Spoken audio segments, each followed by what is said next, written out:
Hello, Vivid Earth Tribe. Hello, Vivid Earth Tribe. How are you all doing? Today, I have a very special guest. She's an American living in Cape Town. Her name is Alexia Usgaard, and she's a business mentor and the founder of Empress Lifestyle. Welcome, Alexia. Hello, Vivid Earth community, and thank you so much, Anina, for having me. I'm so excited for all that we're going to explore today. Absolutely. I'm so excited about this interview because I think it's something that especially women really need to hear right now. And from our chats, I've just been fascinated by your work, and I felt it's definitely worth giving some of that wisdom and beautiful information that we've been discussing over to our viewers. So tell us a bit more about yourself, how you got to where you are today, doing what you're doing. Yeah, so thank you so much, Anina, first and foremost, for following your purpose and your passion and this mission and everything you're creating here, because conversations like this, I honestly believe, will change the world. So I'm just so grateful, first and foremost, to be here. And frankly, moments like this are what has inspired me to do what I do and what calls me forth in my line of work and my passion and my purpose and all of it. You know, I see myself as an insatiably curious person. So consistently investigating people and life and exploring various topics, just consistently found reading a book of every various topic and modality and perspective. And also someone who just relates to being multi-passionate, a very multi-dimensional person. And I think in the world, someone who just was like, I desire to live a creative life, to live, to explore. Even me being someone who is from the States but lives and loves in South Africa, you know, I have that free spirit that's consistently wanting to open myself up and is committed to, frankly, consistently putting myself on my creative edge and meeting the next level of my evolution so I can be the founder of this revolution, which to me is the Empress lifestyle, which is really about this new paradigm of business and leadership, because I really feel like business is going to have a huge play in a lot of the change we want to see in the world. As it's at the forefront of leadership is where we're going to watch a lot of solution creation. So yeah, that's really what's brought me to today. And there's so many bits and bobs I could say about myself. Yeah, I'll leave it there. Absolutely. No, thank you. That was a beautiful intro. And, you know, when we met, I just was really, how can I say, just I immediately felt your energy and your aura. And you have such a beautiful way of putting what you love and what you stand for into words. So I think that's really what I wanted to bring forward. You've got a beautiful way of expressing yourself and living your purpose and embodying what it is that you teach and others. So I think that was beautiful to hear. And I think our viewers are really going to enjoy this chat. You know, I'd say about 70% of our audience are women. And I think, you know, a lot of women have been struggling with how to just be in business. You know, I was in business for 20 odd years, and it was a very masculine dominated environment. And I thought I had to be this power female to kind of fit in and mark my place in the world. And I've been operating from that sort of masculinity, kind of masculine way of leading for a long time. And so this is why I'm finding what you're doing so incredible, because that divine feminine, I think, is what we've been lacking in business for the longest time. And women are struggling with that. You know, it's not always welcomed in business environments, and it's not always taken seriously. So how does one go about asserting yourself as a woman and a female in the workplace, a workplace that may be dominated by men? And so how do you get your point across and demand respect, whether it's in the boardroom or, you know, from your insubordinates, many of whom may be males? And yeah, I think if we can talk around that, I think it would be really helpful for our viewers. And maybe you can jump off on that and let us know your thoughts on that. I love it. And I feel you. I mean, I definitely have worked primarily in very male dominated masculine environments. My background's in Silicon Valley, working in the tech space, worked for multiple startup companies there. And there were so many moments where I really honestly was the only woman in most boardrooms. Even as I went up into higher positions, you know, I started to, I would say for myself, it's really interesting because I think it's going to sound really simple, but I think the biggest journey is there's so much that I find wants to tell us women to look and to go into like just negotiating on the outside first. Yet I feel like I'm all about the inside out. I look at business and leadership from the inside out, because I think as much as in essence, I think the whole concept of the masculine is do more, fix this, believe that you have something to fix about yourself. I don't operate from an orientation or belief system that anyone needs to be fixed or anything is wrong with anybody. I believe we're all innately whole, we're all innately worthy. It's simply coming home to that knowing, and then also realizing from that space, what do I desire to create?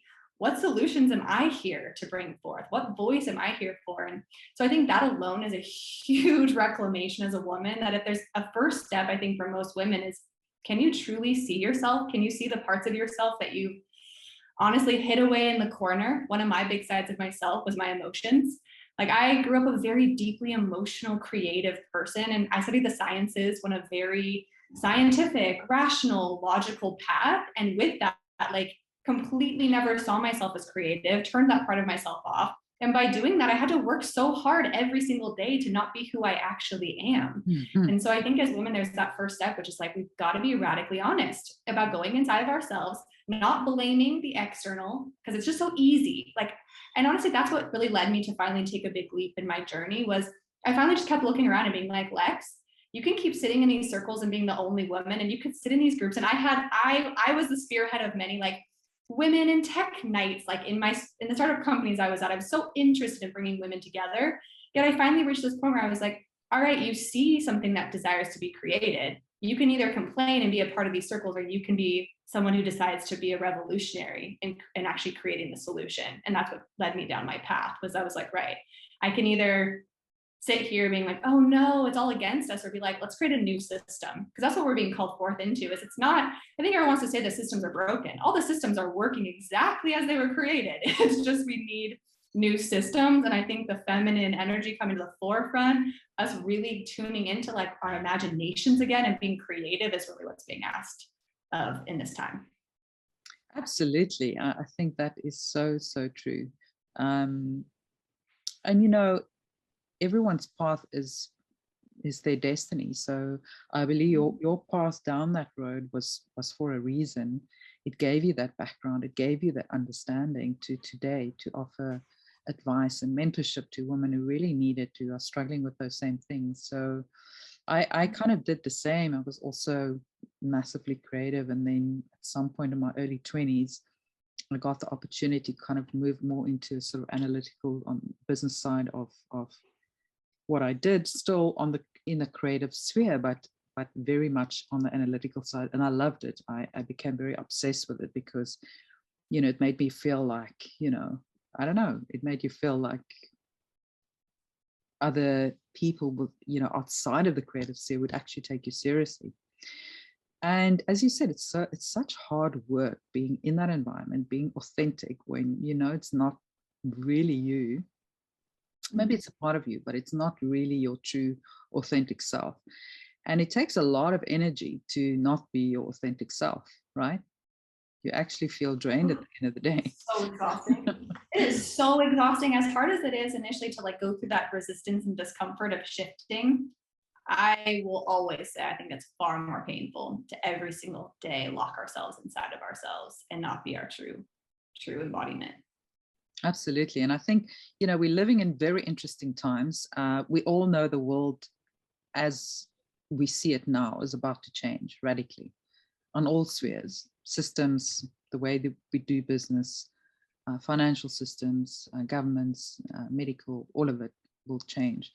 Yeah, we absolutely have a unique opportunity right now to rebuild and recreate those business environments, a new way of doing business. And I'm quite interested in that because, you know, I think a lot of people are in kind of already kind of in a 5D mindset, if you will, but they're stuck in this very 3D kind of matrixy business environment. And how do they kind of build that bridge, connect the two, and slowly but surely start shifting the needle into that new reality that we know is going to come, but a lot of us feel like we already want to be in that space. So how do we build that bridge of during these times when the systems have not changed yet, but how do we adapt to it in, you know, right now? Yeah, such a big one. So, I mean, my big dynamic, oh gosh, there's so many points I could say about this. The one that's coming that feels true to share right this moment is we've got to come out of our heads and into our hearts. Like, I have to watch it in myself. Like, a big part of my journey was actually, and I see it over and over again with the women I work with in my community, my clients, is we've got to, a lot of us women have to deal with our wounded masculine. Like, it's all well and good to say 5D all day, but there is an energy of like, there's structures. There's a sense of like structure maintains integrity in life, and our energetic structure is important. You know, it's like, I think there's this idea of everyone almost wants to go so extreme on the feminine, but it's like the structure, like we have to know and create powerful structures. We just have to be mindful and conscious about what is the structures we're really creating. So part of one of the trainings I've been through a lot is I'm very passionate about creative alchemy and creative development, and really turning into like, what does it really need to be a conscious creator? And of that belief system, you know, we're often in the egoic orientation just because that's the system and the structure that we've all been created to exist in. And the problem with that structure is, I mean, there's many aspects to it, but a lot of it is that you need to complete yourself. So everyone's on a journey often in that structure of like, okay, I've got to go and like get this validation. I've got to get this recognition. I have to get someone to prove to me that they love me to satisfy these unmet needs I've been given as a young child that I never met. And so the egoic orientation takes us on this never-ending journey in life. And we all know it. We all have been on it. And no matter how spiritual we get, there's always moments you catch yourself where you're like, oh, okay, and let me come back. Let me reorient myself and come back in honoring the journey. Because I think there can be a bit of a dynamic in the spiritual sense of like, somehow, and I know there's definitely souls on this planet who have gotten to that level in a way, but like, unless you're really like the ascended masters who were under the, like, who have specifically gotten to that space, I think we have to honor the human experience and our soul's journey and give ourselves a lot of grace to be in that experience. So I just think of it as like, you're just needing to reorient yourself and come back into how do you really come from the like conscious creator orientation.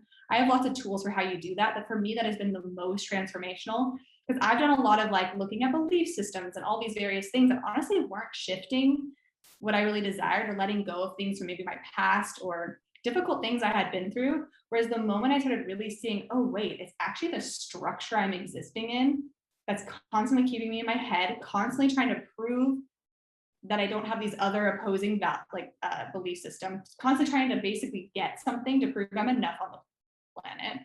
Whereas if I know I'm enough, if I'm really tuned into my conscious creator energy, it's really about love. It's really like, you are whole, you came here to be whole. What are you here to create on this planet?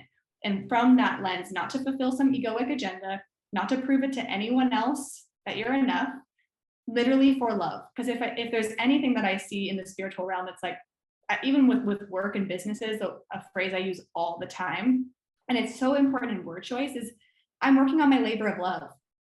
So it's not work. It's not, I'm not a hustle. I'm like the anti-hustle. I'm not a hustle person anymore. I was someone who wore the busyness badge of honor with pride back in my Silicon Valley days. I was like, I hustle, I'm an achiever, I'm hyper ambitious.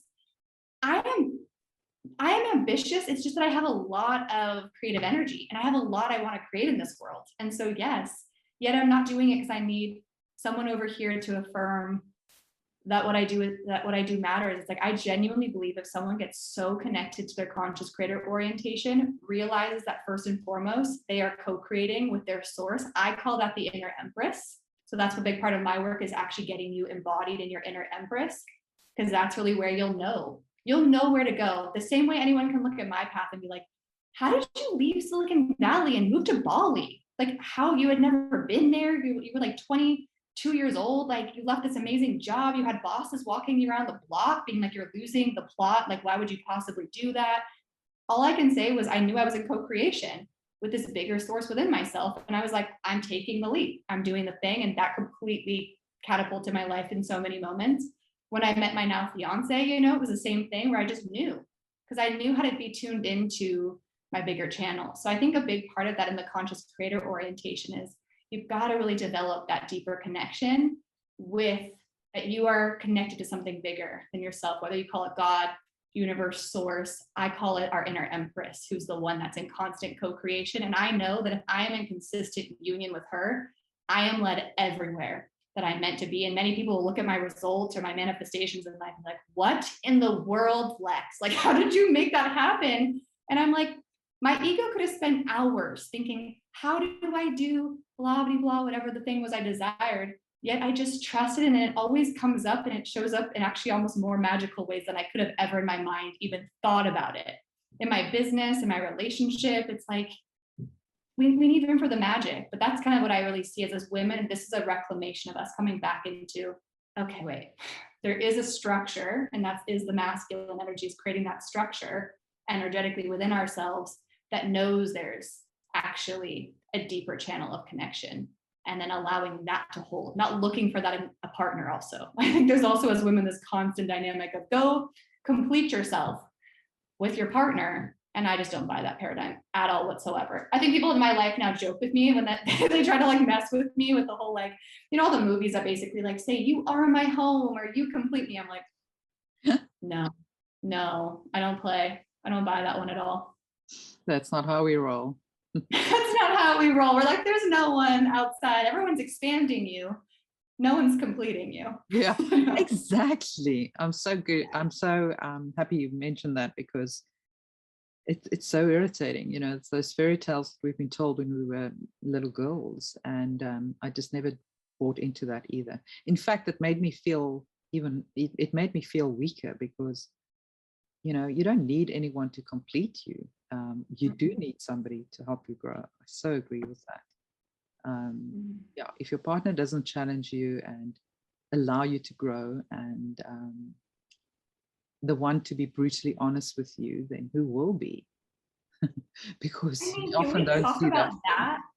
Can we talk about that for a moment? I don't know about you, but I was so like programmed with the identity of like, you never want to have conflict in relationships. Like couples who never have conflict have it all figured out. And I'm like, I'm in a very harmonious, very evolution. Like my partnership I'm in now, today's day, we have had so many moments where like we've gone on an edge with the other one, because there's something in him that he helps me to see in myself that actually expands me, you know? And Absolutely. So I think there has to be, or even in closest friendship, you know, people in your life who are really going to see you and your potential. There may be a moment where they like lovingly, and love is obviously always the key. Conflict with love, you know, it's like conflict with integrity, conflict with love. It's not when someone's actually being incredibly rude and disrespectful and treating you a certain way. I don't mean it like that. I just mean that there's differences in like a problem of disrespect and that energy versus actually for many of us having the heart to be in a moment of conflict, knowing it's for evolution, not running away, and not also letting our egos take us down a path of righteousness where we can't just realize, wait a second, hold on, I'm like honestly fighting something that's not even relevant. Like somehow the boiled water turned into this whole other story that doesn't even matter, you know? And so, yeah, it's interesting. Absolutely. We need someone to push our buttons every now and again, you know, and saying it just in a calm, loving way doesn't always get the message across. Sometimes we are stubborn and we don't want to see something in ourselves, and you need somebody to press you a little, you know, to say, hold on, have you actually noticed, you know, how you do things, or how you know, and it's been so invaluable for me. And I think the key really is not to get your back up immediately. Just think about it, like, what does that mean? And how can I grow from that comment, you know? Because, and sometimes I find, you know, my husband saying the weirdest things, like, where did you even think of that now? We were having a nice kind of meal, and suddenly this thing out of the blue, just that I feel immediately kind of confrontational. And then I'll think about it, it's like, he probably, that was in the contract. You had to say that because you have to help her get over that thing, you know. I can so see that sometimes. It's almost like it's out of character. He will say something that is like, but we were just having a great old time, and suddenly you're like all confrontational. Where did that sentence come from, or that statement? And then I was like, that's part of the contract. He was meant to say that to me because I'm very stubborn. I kept going in my old pattern. I needed to break out of that pattern. So yeah, we just almost need to take a step back and really think about, you know, when there is conflict, what it means and how it can make us grow. And as you say, in a constructive way, not in a, you know, abusive way. Well, yeah. And, you know, I think a big part of what I look at in our current system is everything's about distance. Like everyone's just trying to run and do more and like accomplish more to get the farthest distance. So that way they are, quotes, the best. Like everyone wants to be the best, which I'm like, great, go run your farthest distance and go hang out by yourself. Like, I'm not here to hang out by myself. I'm here to have a party of celebration with other people who are consciously creating the world with me. Like, I don't want to be like by myself in some like thing, you know? For me, I think the new paradigm and what I look at in terms of my work a lot is diving deeper to fly higher. Because I don't think we're going to just keep like running some distance. It's actually like we're going to fly higher together. And so I'm not interested in trying to be the best. I'm interested in what I call creating an ecosystem of extraordinary. And so surrounding myself and being consistently in this, like, what does it actually mean if all these various conscious businesses and owner, like creators, are supporting and honoring that their artistry can support over there, and then this person's soul can support over here. Like there's so much in this journey of actually realizing that if we can rise together, which is a huge difference in society and huge difference in business. I know, especially in like Silicon Valley, there's this obsession, and I honor IP in a way, yet at the same time, I'm also like, okay, the excessiveness of like, got to protect everything that's yours and there's no sharing. And it's very, not a very strong place for creativity, really, because ultimately everything's like in their silos and it's not room for really big conversations. Whereas a huge focus of mine is bridging. I don't take it as a strange thing that I've like from the States, have lived in Asia, now live in Africa. Like for me, I'm very diligently paying attention to creating consciously, like what I call also like I don't think I'm personally not on a journey of having a like-minded community. I'm very much about a like-hearted. So what I mean by that is I don't think any change is coming from people all being in an echo chamber of the same belief system. I actually think that's a huge problem we're dealing with in today's day, is like social media and all these aspects are trying to get everyone to believe the exact same thing. And we all know you can like look on YouTube for 3 seconds and every video on your feed will have like the same topic. And next thing you know, you could go down a rabbit hole of something. Whereas I'm like, what we really need are people with all these different perspectives, stories, life experiences at the table. Like-hearted to me, community means just having the same values. There need to be the same values related to being open-hearted, really consciously listening, you know, not being judgmental and instantly, like for me, a big part of that is like no shaming. There's none of this shame, obsession culture. It's like, can we really listen and also have clear boundaries, yet come from a specific value system instead of a obsessive belief of everyone has to believe the exact same thing to sit at the table. I'm like, we need more conversations where all the various lenses are at the table. So that's a big part of it for me. Yeah, how else will we figure things out if we don't debate things and bring different points of view to the table? I mean, you've addressed so many different things in that 5 minutes. So many rabbit holes we can jump down. But I think a big one in business is, as you said, everyone wants to be the best. It's almost this survival of the fittest kind of mentality, this Darwin, mentality, and it's just, I think it's so outdated, and all of that's going to change. Once this world moves into a different cycle, and I truly believe there'll be enough for everyone, and we will co-create things. I also things like IP and patents. I have a little bit of a problem with that because it doesn't create an environment for co-creation and sharing ideas. It's like, this is mine, I'll hold on to it because I want to make the maximum profit out of it. And if we have a profit-driven society, where will that lead us? Well, we all saw where that led us. We just have to look at the last few years to really understand where this kind of mentality led us. So that's all got to change moving forward. I think you're doing incredible work. And it'd be interesting to know from you, what are some of the things that you see women struggling with the most right now? Because it's an amazing message, and you really embody this new way of working and living and interacting with those around us. But what are you finding the biggest stumbling blocks with women right now? First one that comes to my heart is burnout. I think a huge one is a lot of women are exhausted.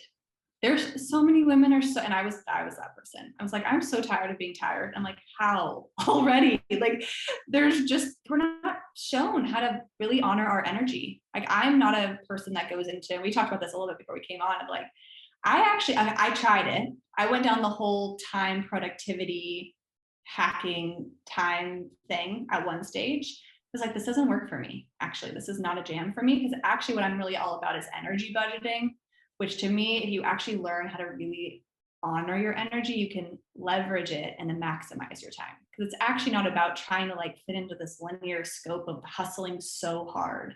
So there's that. I think a lot of women are disconnected from their bodies. So that's why the embodiment piece is so important to me, is I think a lot of women have ideas, but then they wonder why they don't feel embodied in confidence. Because that's the next thing I would say is confidence is a huge piece. Is genuine confidence for a woman to have her voice heard, speaking her genuine truth. And this is I think this is honestly what I got called on this planet in one of my big ways was to actually come and support women with bringing their voices forward in a very authentic, genuine way, from also not a place of like stress and oh my goodness, but also from that edge, but because they know it's bigger than them. They know they're connected to their inner Empress, which is embodied and knows like this is going to channel through them for something bigger than who they and their name are, but actually for the bigness of humanity. So it's like confidence is a big one, and speaking your truth and using your voice is a really big one. And honestly, I say this lovingly because all of these are journeys I've walked on, and I'm consistently evolving in myself. Like I don't sit here also as some person who's like, hello everyone, I have everything figured out and just like listen to me. I'm like, hey, every day I am committed first and foremost to being the truest embodiment of myself. And some days it's much easier than others. And no matter what, I'm just consistently committed to being in truth with me. And by doing so, I realize the more I'm in that embodiment, the more my service and everything I do is really authentic, because that's my number one focus there. And the last one I would say is kind of what I already named. A lot of women feel really lonely. They feel part of communities where they don't feel like anyone sees them. They've got dynamics with family members or various experiences of honestly being kind of the rebel or the different one. And again, I totally feel this as a total rebel. My family, like being the chick who moved across the world, they were all like, what are you doing? Being the one who had like the Berkeley degree and then was like, never mind, I'm going to go off and start my own business with no entrepreneurs really in my family. You know, yet the last thing I'll say with that, Anina, is it's amazing because what I've really seen in that is I've realized I'm not here to go with everyone else, because if you're going with everyone else, you're not part of the change. You're really just staying with the same system. Yet what I realize is that I call myself a possibilitarian, because I see myself as pioneering new paths of possibility. I love and it's that. amazing to watch how if we spend so much time trying to like dim ourselves down to fit into spaces or fit into what's comfortable for the people around us, we actually also diminish their power. And so I think as women, we've also got to stand up and be like, oh, right, my playing small is actually not helping anybody. Yet it's super, I acknowledge there's a lot of discomfort and a lot of edginess that really comes with that initial, I'm going to do it. Even when family members and people have a lot of opinions and a lot of judgments and all sorts of things, that you came here for some reason. So really owning that you're here to be known for your impact. It's often that first step that's the most difficult one. But once you've stepped out and said, this is who I am, it's amazing how people get just accepted. And, you know, all that fear of not fitting in or disappointing your family because you're not doing what they expected you to do, or, you know, some people are going to look at you and think you're weird. All of that is just, I mean, why would you live for other people? Why would you not be your authentic self? So yeah, I think very, very valuable information. I mean, I had burnout twice. It was not good. And then if you don't remedy that, all the issues that, you know, the health issues that follow, because you just keep going, right? Because you're running your own business and, you know, you can't show clients that you are this burnt out person. So you just keep going and you just hide it. And, you know, you just, the body's just got to keep up. So I truly believe, and especially women, I think more than anything, because we want to do everything and we have, you know, we have to work and be successful and prove ourselves. And many of us have families or responsibilities. And, you know, if we're in relationships, we're normally the one that cooks and cleans. So we end up doing everything. And it's like we feel we have to do everything to be worthy, you know. And so I think a lot more women are burnt out than men. And it is this, you know, what we spoke about it before as well. What values are we placing in business? What are the KPIs? How much work did you do? You know, how efficient were you? How many things did you get done? It's all measured linearly in space and time. You know, it's not about the value or the impact or the bigger picture. So Yeah. all of those things will need to change, but I think, you know, one step at a time. We all have to take that step to change the system, and that's why I think you're doing amazing work. It's so important to do this work and to help women, because a lot of women don't know where to turn. You know, they don't know what to do, and they have no support. There's not a lot of this kind of support out there, to be quite honest. But I have two questions. I kind of want to backtrack a little. I wanted to ask you this in the beginning.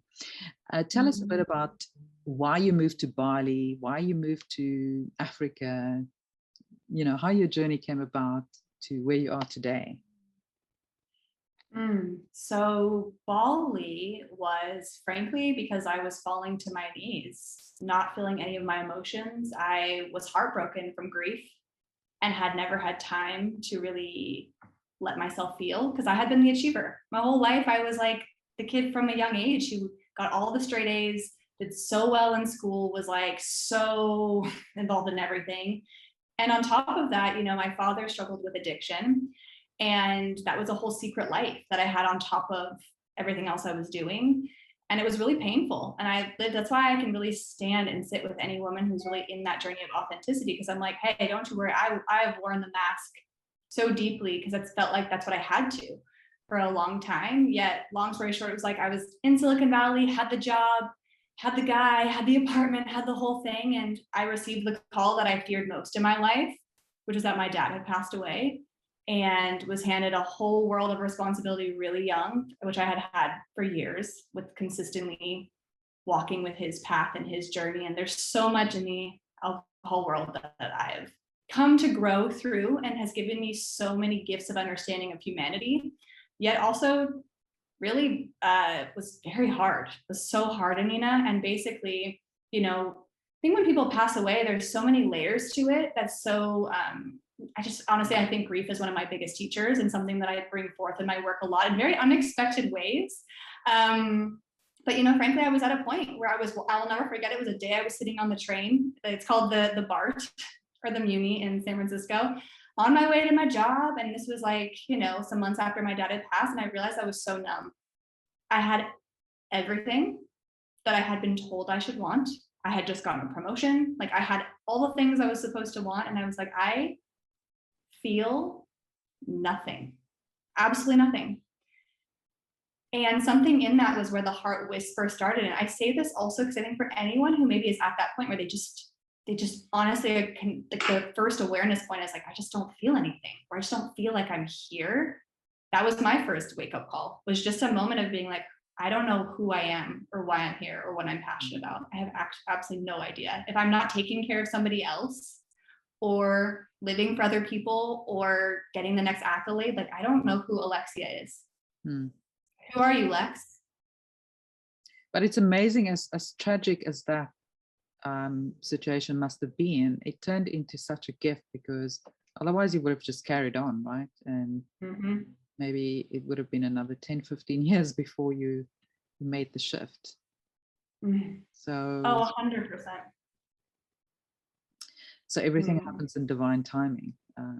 It's amazing that you recognize it, because many of us are just kind of, you know, putting it under the rug, and we keep going. Like when my mother passed away, it's like, I think I took a day off, and then I was back at work, and I had a company to run and things to do, and I was just like, go, go, go.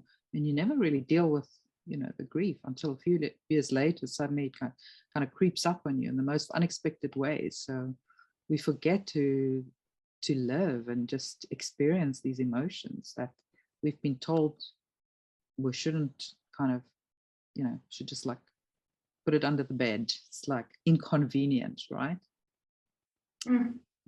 Oh yeah. And honestly, if we really tune into the gift of grief, is it's really, for me, it's really had legacy at the forefront of my heart for most of my life. And I'm so grateful for that. That was ultimately what was the big catalyst, was I went, okay, at the end of this life, I witnessed, you know, I had been to quite a few other services. Like I said, grief has definitely been a teaching of my life before my dad's passing. Yet my dad was obviously such a big big breaking point moment, was I realized, I'm like, great, what is this all for? It's who you are on the journey, how you made people feel. What is my long-term legacy? And honestly, and to your exact point, whenever I look at it, there would never be a day that would go by where I would not say, oh, I wish my dad was here, especially as I'm prepping to get married. There's so many moments where I have to just honor that tenderness in my heart and be like, and this is for anyone who's like ever listening to this, like grief is a journey of life, you know, and I always see it as just love I desire to give. And so I just have a moment where I light a candle or I honor his angelic presence in my life now. And he's guided me in so many beautiful ways in my co-creation journey since. But to your point also, I realized that my story in that could have either become my anchor of excuse and victimhood and all sorts of stories, or it could be my fuel for purpose, for legacy. And it has been that. And that's why I'm big on choice points and like the power of conscious choice is I really consciously chose to see this experience with him and what happened in that moment to be like, all right, I can stay, to your point, I can stay in this experience where I honestly am not here, or I can follow my next heart whisper, which is what led me to Bali. And again, when I went to Bali, like I said, people were like, what are you doing? Like on all fronts, my bosses, my family, my friends, like everyone was just like, because it just made no sense. But to me, in my truth, it all made perfect sense, but not in my mind, in my heart. And I think that's the very key distinction. That's amazing. That's amazing that you listened to that call and were brave enough to step out of the box and just pursue your heart's desire, and did something for you that you felt you needed in that moment. So many people struggle with that. They just keep going on that same path, and then, as I say, later in life it kind of hits them. It's like, oh dear, what did I do for the last 10, 15 years, 20 years with my life? But everything happens for a reason, so we shouldn't question our journey. So you moved to Bali, and what happened next? So in Bali is where, well, the big joke, and this I think is just kind of a silly part of the story, is like day 3 of Bali, I fell into a hole in the sidewalk because, kid you not, which I always joke is like probably the first literal hole in my life I've fallen into, but like not the first probably like random hole of life, where you're just not in your body. And I say that story because that's when I realized I was not in my body. I had never been, nothing really in society, especially as women, raises us to really be in our bodies. So much of society and life tells us to get the heck out of our bodies and be in our heads. And I laugh and I tell that story just because, okay, there's all sorts of dynamics where like, okay, in the States, when there's a construction situation happening, there's like 1,400 cones saying construction. Whereas in Bali, there's just a little brick out of the way, like in the middle of something that's supposed to signify, go figure, that there's a 5-foot ditch. But I fell in, and again, it was a moment where I went, wow, again, I could let this freak me out. I can let this become so many things. But for me, that was a wake-up call of like, hello, Lex, come in your body, wake up. Where are you? You're not present.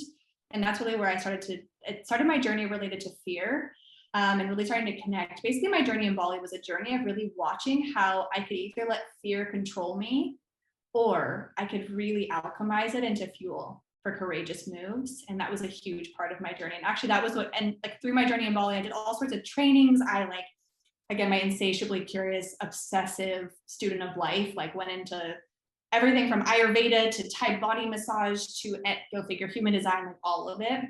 But I'll just say, as a wrap up of Bali, that was the first time I really let myself be seen, I think, by people. I fell in love with dancing and I learned about meditation. And more than anything, it was the birthing of my first business, which was called Fierce Movement, which was all around helping women to break free from fear and turn them into being fierce. But classic me again, I love making up words. It's also a fun fact about me. It was FEARCE. And it was that if you actually didn't react from fear or repress it, but just respond to it, that fear actually has powerful messages to move you forward if you really can see what it's just trying to tell you that you care about. And so that was Bali. I absolutely love that. Wow. And what made you come to South Africa? Love. What better reason to come to South Africa? Yet actually, if I'm really honest, it's interesting because I had dreams of South Africa actually before, when I was in my holistic healing, one of my trainings back in Bali. Actually, it's sweet because the 3 women I was sharing my bungalow during my yoga teacher holistic healing training, I woke up and I remember and had a dream about Table Mountain, go figure, which anyone now realizes I got engaged on Table Mountain. Wow. And I had never been to South Africa. No one in my family had been to South Africa. There was really no reason for it other than I had kind of started to meet a lot of South Africans, and something about South Africa was speaking to me. And so, as much as I say it was love, I feel like my soul's journey was definitely telling me that I'm meant to be here. And now that I'm here, obviously, I'm just like, oh yeah, of course. It just everything pointed to me being here. So if it wasn't for your fiance, would you still be here? At this point, like in this moment, knowing who I am now, yes. That's amazing. And I kind of trust that even if I hadn't met him, I probably would have still somehow ended up here in some capacity, in some way, in some shape or form. And what do you think, besides your fiance, are you here to do? Why are you here? If you have to really look at it much deeper, do you know? The first word and energy that comes into my heart is bridge. It's to bridge. I think there's so much about this continent and this country in particular. I think there's so much magic here. I think there's so much wisdom on this continent that other places need. And I really see myself as a bridge across places and communities and conversations.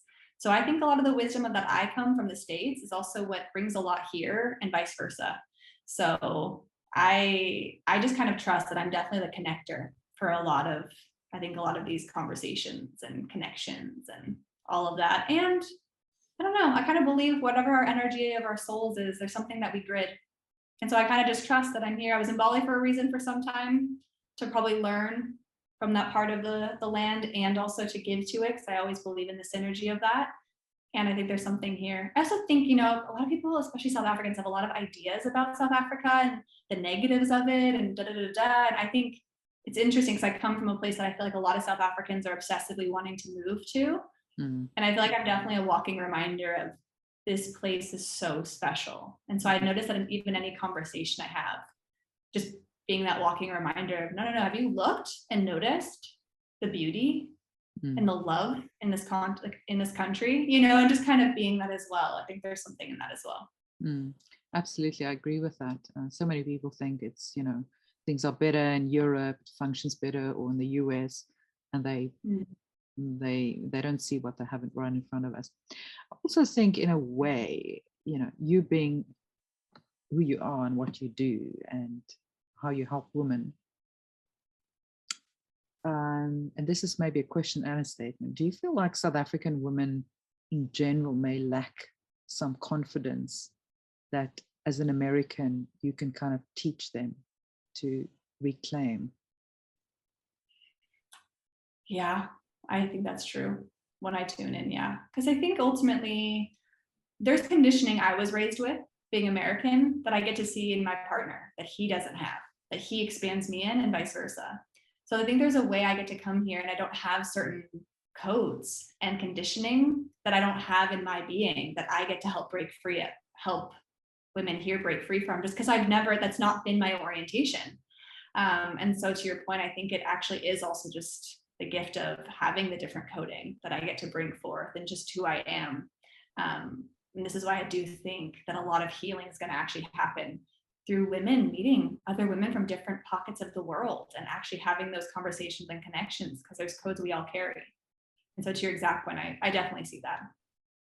Absolutely. And, obviously today we live in an online world. You could be doing what you're doing from anywhere and with anyone, anywhere in the world. So how much of what you do is online and how much what you do is in person? Does that make a difference in the work that you do? So my work all started in person. So it all started with these women's circles. And again, you'll hear with me, I think I was just always willing to just show up, be like, I'm of service. Let me create what I see. And it's funny because even when I look at Bali chapter, I just always noticed I was part of these various groups. Like I've always been someone, even when I look back in university days and school days, I was like the science nerd in the science classes, yet was like part of a sorority, yet was also interested in this over here. And so there was a power in bringing together different groups in one place. And Bali was that. Like the first women's groups I always hosted were just like, how do I get this epic group of these different women in the same place to meet each other, to like start conversations? And so a lot of my work started in person through workshops and doing it that way and going into corporates. And then actually, when I moved to South Africa, is where I had to really learn the online space to really figure out how to. And I trusted again. I was like, all right, I had resistance at first. Like, what the heck is this whole space that I now have to do this all online? And then obviously with, you know, the world, how it's been, where everyone's been virtual for the last couple of years, I've been honoring the online space, and I see the gift of it in the sense that we really can have these conversations, and there is a gift of being able to bring women from so many different pockets into the same space. And I do see the value in the tech. And when I'm always paying attention to my big visions, and I definitely see myself creating a lot of I have a lot of big visions coming through related to in-person experiences and creations. So I think it's a multitude of both. Even when I create, even my style of creating even social media content and stuff is very in person for the online space. I really like to use multiple mediums and dimensions when I create in general.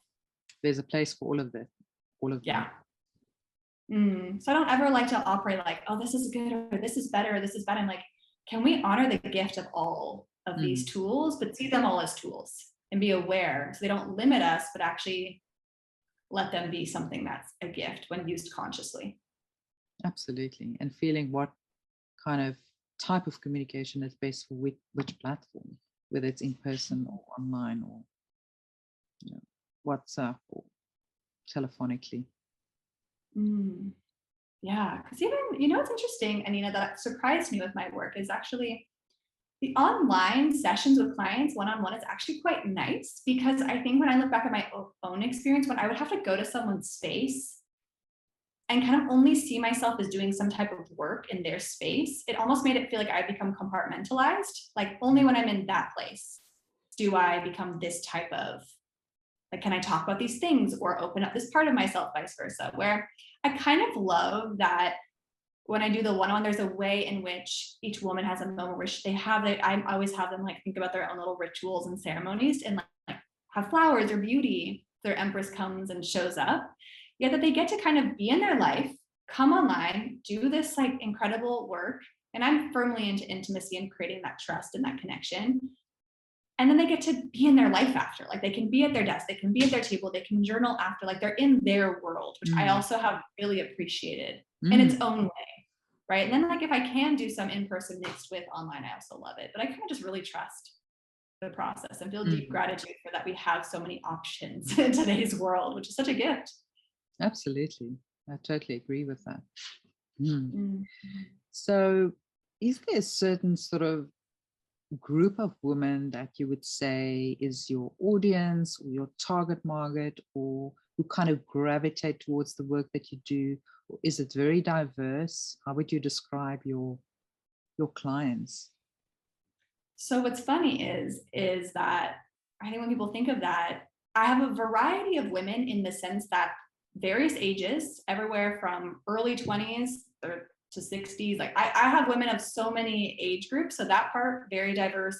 Women from all over the world, from Ghana, Kenya, US, like everywhere, to South Africa, to Australia, to Europe, like diverse across the board on that front. Amazing. Yet in terms of values, what I really notice is the women are a woman who's deeply emotional and spiritual, who knows that she has a lot of creativity that she wants to share and desires to have deeper truths come through. And she wants to do it in a more feminine way where her body, her being, her soul are really guiding, where she's not feeling like, but she also wants to honor the value of creating abundance, creating wealth. Like she's the practical meets the energetic. She's not just like, oh, I kind of just only want to have my passion as a project. Like I do want to create something that has a legacy that stands beyond time and that really shapes future generations. So she's someone driven by legacy. But I'll definitely say it's definitely someone who's in the soul, in the spiritual, is open to things like human design and gene keys, and is open to all the woo stuff, yet is also honoring the gift of the practical as well. So I feel like that's one of my specialties. I think I'm strong at merging the two of the creativity where it meets then that practical honoring of like, okay, and let's do the energetic work. And then how do we really choose the best platform on social media? How do we really choose, you know, the best way for you to create that program that really makes your soul light on fire and will serve your soulmate community? Because I really believe like in business, it's also really complicated in the usual sense that it's like, so much complicated information about how you know who to serve. And I'm like, it's your soulmate clients and community. It's actually quite simple. I really like that, soulmate clients. It's a really nice concept.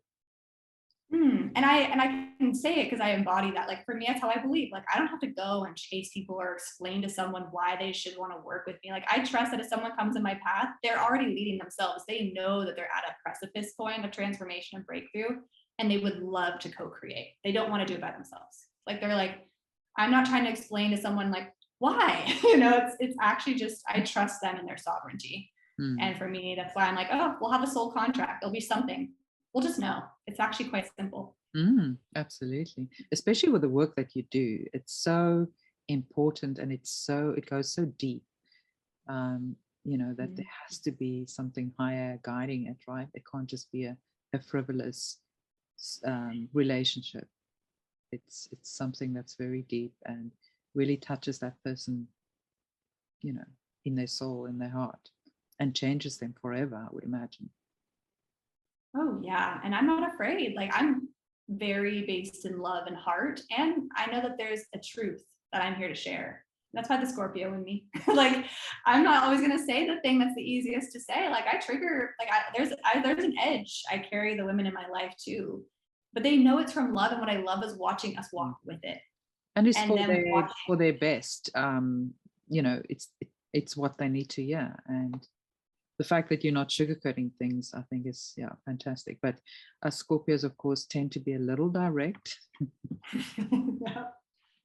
And struggle to kind of sugarcoat things. I think that's amazing. Do you find that most of your clients are either entrepreneurs or about to start their entrepreneurial journey, or do you find kind of a split, those in the corporate workforce as well?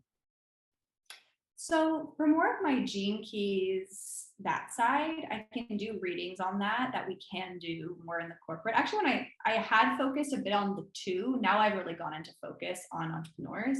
But like that side of my work, I can do with a multitude of women. And I have other projects like Wealthy Women and those retreats and things where we kind of do initiatives combined with women in corporate and in the entrepreneurial space. Yet now, in terms of the majority of the Empress lifestyle, I'm quite focused on the entrepreneur at this point, especially in like my one-on-one containers and more of my group programs.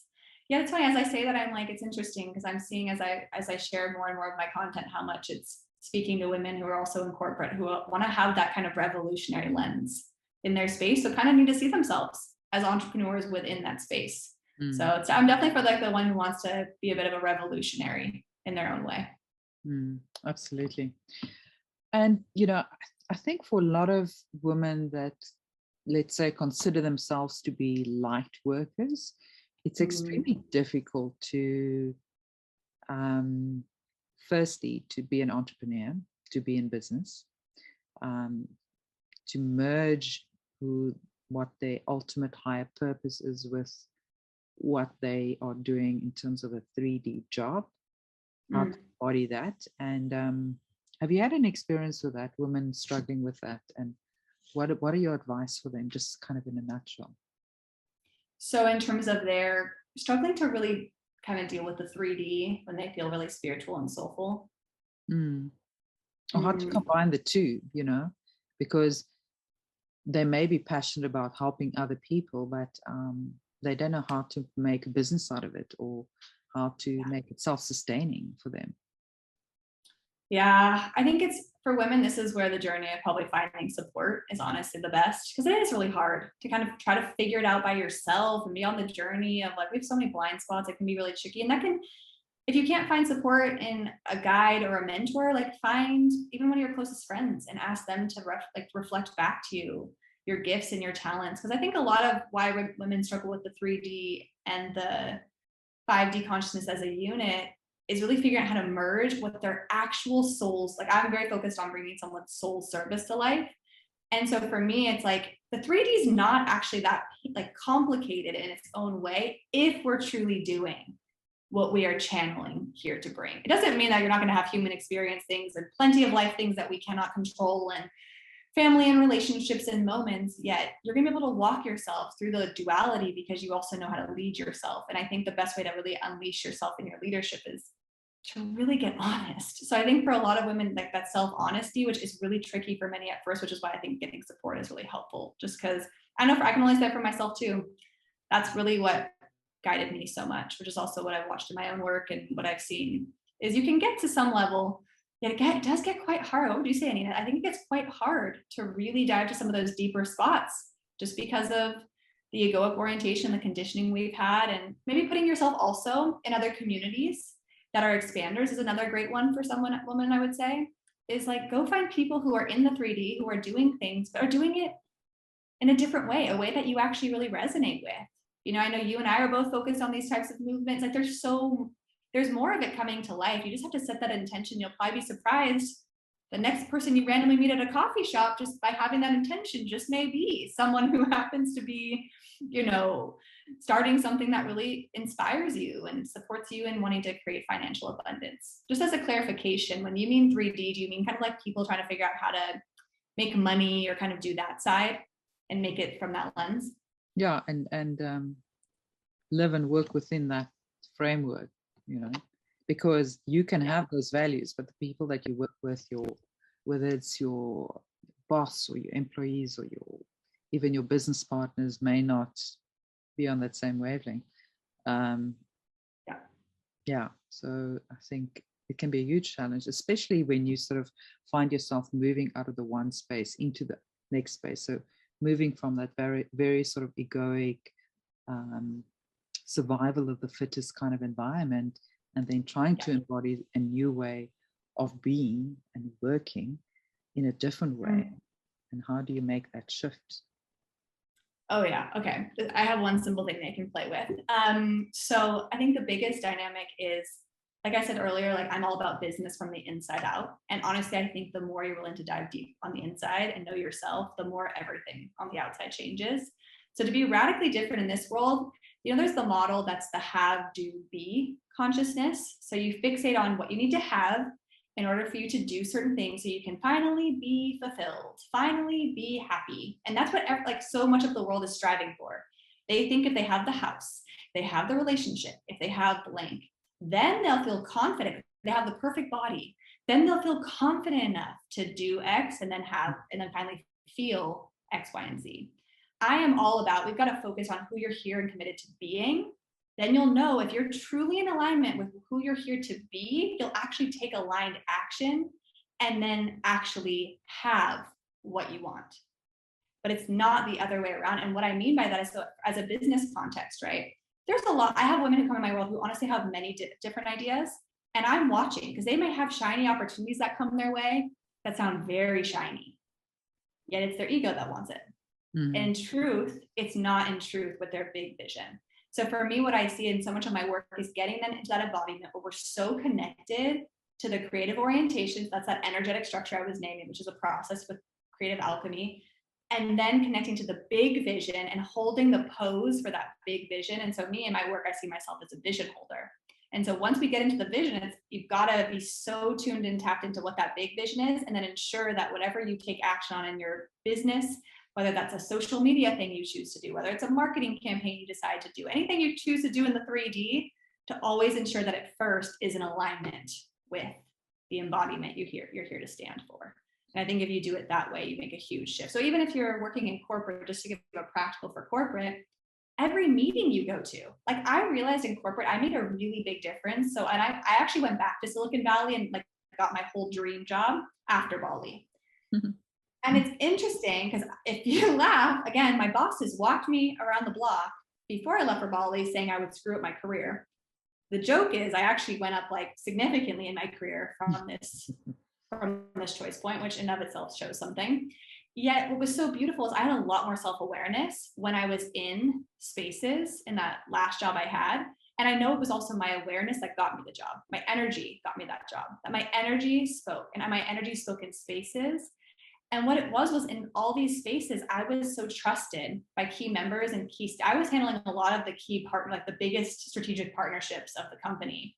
And what it was the CEO could trust me. He could trust me with someone. It was just because I made the conscious choice to be fully present and to be an embodiment of truth in all spaces I walked in. And by that embodiment, it supported me on taking really aligned action and being of service to anyone I was talking to, and naturally doing really well in the company. But it was like a different situation. I wasn't focused on like, I have to have X title, so that way then I will take the action and then I'll finally feel good enough. It was like, I'm just going to consistently be committed to being fully present with anyone that I walk into a room with. From that, consistently speaking truth and really listening and sharing what I think is the best move. And then I naturally have really powerful relationships through it, but you can see that that's kind of some practical ways this plays out. And that's a huge way to shift where you can actually enjoy the 3D and not be like, oh gosh, this is all way too much. Does that answer your question? Yeah, I think that's amazing. I think the problem with many people is they place their value in the wrong things. So if it's about having the title or earning the money or buying the car, does it sound okay? It's doing funny things. Can you hear me? So if those are the things that drive you, then, things are going to start going wrong. And because that's the underlying value that you place on everything, how much money can I, if that's the value, underlying value, your decisions, your actions, everything that you do within that workspace is going to be driven by the wrong motivation and the wrong values. So I think I've kind of drifted into a different direction, but I just felt like adding that. So if you're truly there to do the best work that you can possibly do and to be your authentic self, and to add value, then that is what's going to drive your success, and it's going to allow you to be authentic. Oh yeah, and you have to do it for the love of doing it. You have to be, so this is why the big vision is all based on love. And at the end of the day, this is why I say it can be tricky to first tap into, because for most of us, we've been so conditioned to never let our imagination, for many of us, we were so conditioned that our imagination was silly, useless, a waste of time, which is our intuition, right? It's like that bigness in us that knows. And like we spoke about in the very beginning, the world is asking for big, new, creative solutions. It is not asking for what we've seen before. And guess how we're going to get there? Through big, imaginative ideas. And so that's why it's like, I think that embodiment piece is so important in the beginning. And I think we've got to honor that we are in 3D. We're in these bodies. So I think a big step also for women is money is just a relationship. And it's funny because I think there's so much that I handle the money conversation a lot in my work naturally with CEOs and business owners, because of course it's like, oh, the money. And I'm like, you're not going to get the money if you're striving for X amount of money in your bank account. Money's like that doesn't make you an attraction of, like, you're not a magnet of attraction from that lens. Money has to be the byproduct that comes from you being so committed to your why, to your mission, to what solution you care to create. And so that's even for the business owners, right, who are like wanting to first start out and trying to figure out how to do the 3D mixed with the 5D, is like, get so clear on the why, get so clear on the vision, get so radically driven by it and so motivated. And none of that, like, I can be cool with this for like a year. I want you to be, it's the middle of the night, your website's breaking down, you will stay up till however long it takes, because you know the power of what you're bringing matters, and it takes a whole new energy of its own beyond you. And so that's why for me, it's like, get in your body, be in your body, connect with the deepest why, then the action. So I think a big one in business as an example is, it's so stressful these days. I think for so many, I'm like, what social media platform do I need to be on? And how many followers do I need to have? And all of those things. I find if you can get really clear on your why and really know your natural talents and gifts, then figuring out which of those platforms is best there's a lot more ease to actually know which platform is best, why it's best, and knowing who your soulmate community also has a huge play on that. And then it's also like, then you'll naturally have the community, because there's actually your embodiment and truth as the forefront of it and the foundation. Yeah. If you can be your authentic self and put that first, people will naturally gravitate towards you, right? Because it's not having that sense of lack. If you're constantly thinking, oh, which platform should I be in? What content should I put out? How many followers? How many likes did I get? You come from that place of lack, and you're just going to perpetuate that, right? So if you come from a place of absolute inner confidence and authenticity, then it changes the game completely. Yes, and frankly, the whole intention of the Empress lifestyle is the art of beautiful business and living. Like, I want you to live a beautiful life. And why beauty to me is, I'm not talking beauty as in the beauty industry and this obsession with women thinking they need to look a certain way to be enough on the planet. Beauty is like the connection with love consciousness. Like, beauty is why flowers, they touch such a special place in our heart, because they're love. There's a connection, there's a celebration of life in beauty. And so for me, I'm not interested in just like, oh, great, I'm going to make a bunch of money doing this random business that I think will be with the trends. There's a lot of that. You can go do that, and then you'll be on the same wheel and doing the same thing, which, hey, everyone's on their journey. So there's no judgment. It's just honoring that you're choosing that. I'm very interested in like you really connecting to the depths of your love consciousness and your body and your being, and really creating a labor of love that you frankly show up for on a day-to-day basis. Doesn't mean every day you feel like you're buzzing with energy or you have to always be a certain way. It's like the labor of love that no matter what you're walking with in life, it fuels you and it moves you and you dance with it and you create with it in joy. I love that, Alexia. I think a lot of women are going to find this very, very helpful. And I'm sure going to want to know where they can get hold of you. Website, what are some of the channels that people can find out more about what you do and how to get, how to be part of that? Definitely. So you can see my website, which is my name, alexiausgaard.com, ALEXIA USGAA, the 2 A's, RD.com. And then I think the best channel is find me on Instagram. Send me a DM. I love a good voice memo. I love a good voice note. And just tell me that you came here through the Vivid Earth community. Like, I really think so much change can happen in the midst of a conversation. And if there's any way I can support and be a vision holder in your world, whether that's even just passing a resource or something your way that just supports you on that next aligned action. And maybe I'm just someone you just share your truth with first, and that in of itself is a big activation, please. And would love to know you. And just like I said, just consistently on a journey of meeting this like-hearted community of pioneers and possibilitarians. Love that. And that's how we support each other. That's how we co-create this new world that we want to see around us. Yeah. And thank you, Anina, for creating this incredible community, for speaking your truth, for following your authentic path, for showing up and being seen and saying what needs to be said from your heart. I'm so grateful to be on the journey of co-creation with you. Thank you, Alexia. It was so lovely meeting you and just seeing, I don't know, you're such a beautiful soul and you speak your truth so beautifully. And I think it can inspire so many people. So I'm going to leave some links for your website and your social media in the description. And yeah, I just, I'll watch you with great anticipation to see how things unfold with this beautiful business that you've created. And thank you so much for sharing your wisdom, your advice, your truth with our audience. And let's have this kind of chat again. I can't wait. Yes, thank you so much. Thank you to you. Thank you to your leadership, and thank you to everyone who's been here with us and sharing their energy in co-creation. We're really in this together. Absolutely. Wonderful. I love that.